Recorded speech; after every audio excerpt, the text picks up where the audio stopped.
Olá pessoal, nesse vídeo vou continuar falando sobre esse livro aqui, História da Humanidade, de Steve Olson. Eu já falei um pouquinho lá sobre o cruzamento dos Neandertais com os Sapiens, né? Dali os Sapiens foram para a Europa, chegaram ali por volta dos 50, 40 mil, 45 mil, chegaram na Europa, né? Os Sapiens com 60 mil chegou na Índia, 45 chegou na Europa, e 10 mil anos atrás ele atravessou ali, mais ou menos, atravessou ali a Sibéria com a Alasca, houve um período ali que elas estavam unidas por gelo, e povoou as Américas. Então, ao que tudo indica, esse povoamento das Américas veio ali já pelo Homo sapiens, né? Então, Homo erectus, Homo habilis, nada disso, Neandertal, nada disso chegou aqui nas Américas, porque esses já estavam todos extintos aos 10 mil. Então, o que chegou aqui foi tudo Homo sapiens, né?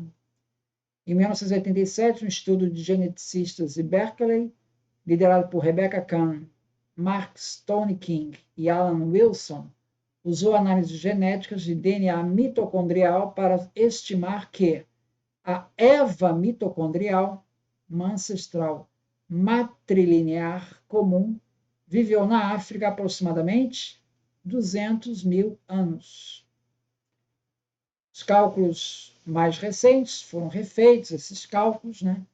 Esses cálculos mais recentes indicam que essa Eva mitocondrial data de 150 mil anos atrás.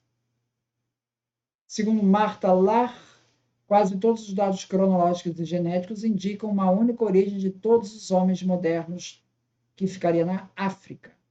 Esse DNA mitocondrial é herdado exclusivamente da mãe para a prole, sem sofrer recombinação genética, o que significa que é transmitido intacto, de geração em geração, ou praticamente intacto, com apenas raras mutações ocorrendo ao longo do tempo. Então, é um bom marcador, e ele permite dizer, então, que temos aí um ancestral feminino comum de 150 mil anos atrás, a dita Eva mitocondrial. Seria ancestral comum. Agora, falando um pouco sobre a questão da agricultura, né? Ele vai também tratar dessa questão. A agricultura, então, vamos passar agora para 10 mil anos antes de Cristo, que seria a agricultura. E foram encontrados vestígios de agricultura ali numa aldeia de Beida do Sul, ao sul da Jordânia, onde foram encontrados silos para armazenamento de cereais. Isso com datação de 8 mil anos. Então, na cidade de Jericó.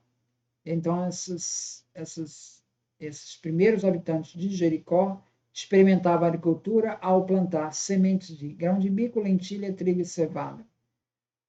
Essas comunidades de natufianos, que era essa população ali daquela região, que viveram no Levante. Levante é uma região que inclui Jordânia, Israel, Palestina, Líbano, Síria, fizeram importantes contribuições para o desenvolvimento da agricultura e da sedentarização.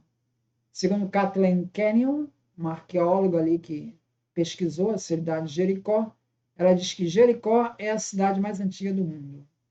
A construção, por volta de 10 mil a 9 mil anos atrás, de uma muralha que contornava a cidade de Jericó. E essa muralha tinha 3 metros de altura e 2 de largura. Isso revela uma organização social que marca o início da vida comunitária, onde grande número de pessoas trabalham numa obra grandiosa para o bem comum.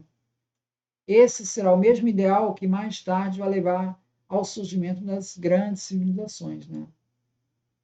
No início da década de 1970, Luigi Luca Cavalli Sforza e Alberto Ammerman levantaram a hipótese conhecida como a hipótese da frente agrícola, né, de que o homem, ao praticar a agricultura no Oriente Médio, ali na região de Jericó incluída, né, em torno ali de 10 mil anos, né, ele levou a um aumento populacional, o que teria forçado os agricultores a migrarem e ao cruzamento com os caçadores-coletores da Europa. e isso seria então responsável pela maior parte das variações genéticas observadas ali naquelas populações.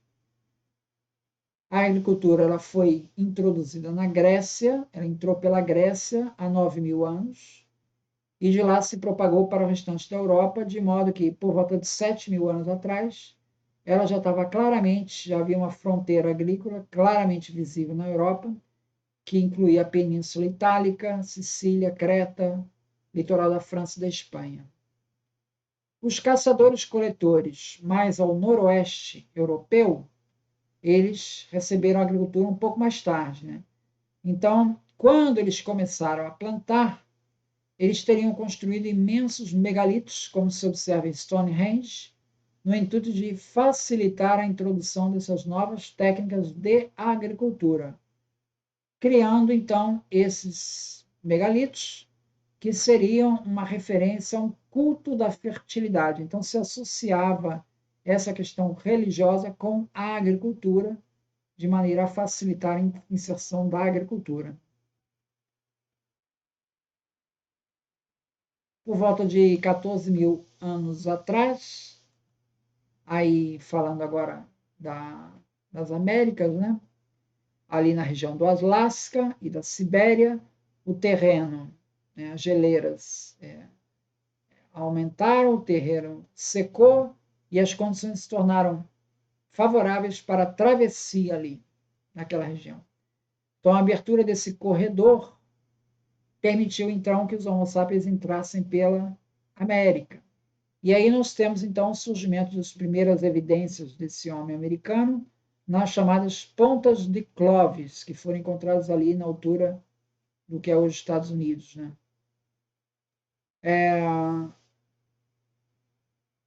Isso, como essas pontas elas têm datação muito próxima desse 14.000 anos, que coincide com a época que esse corredor estaria aberto, é muita coincidência, né?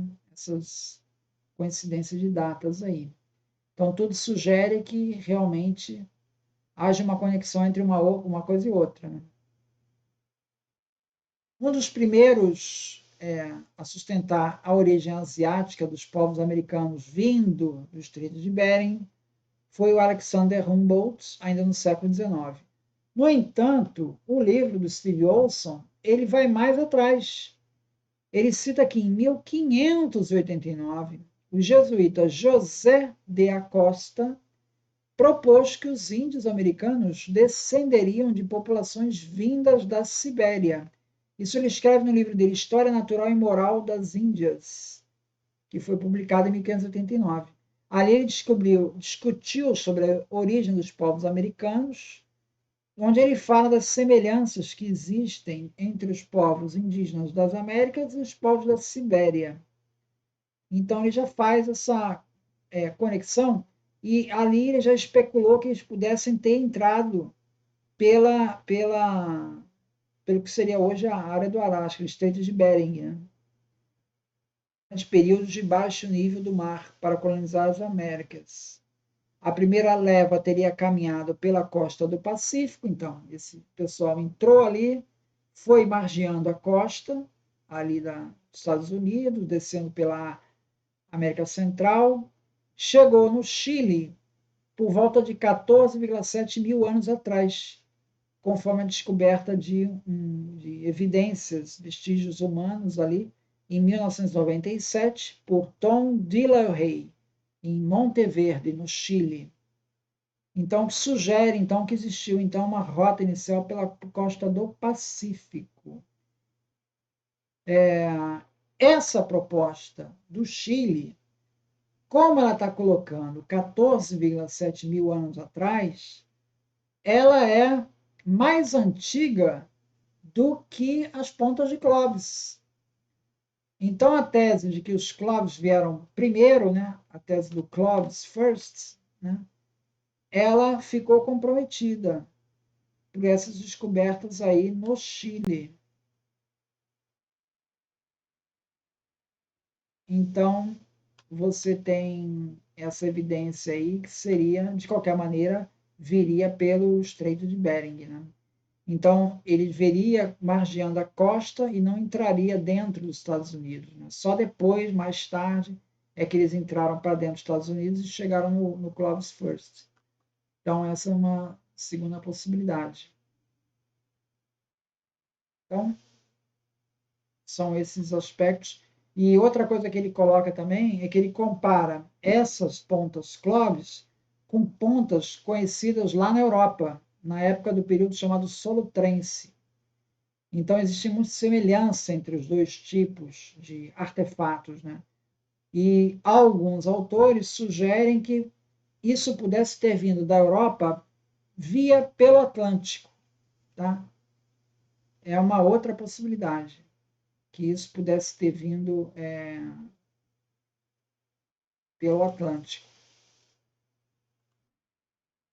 Mas por cima, né? Ali por cima, pelas geleiras, mas é bastante difícil imaginar que alguém pudesse vir ali pelo norte, porque não teria como conseguir alimentos, né? Pela Sibéria ainda daria para fazer sua travessia e no meio da travessia você ainda encontrar alimentos, mas pelo Canadá, Groenlândia, ali realmente é muito complicado você encontrar alimentos na trajetória, no trajeto. Mas é uma possibilidade que alguns autores ainda levantam diante dessa semelhança da cultura Clovis com a cultura solutrense lá na Europa. Então é isso. Muito obrigado, então.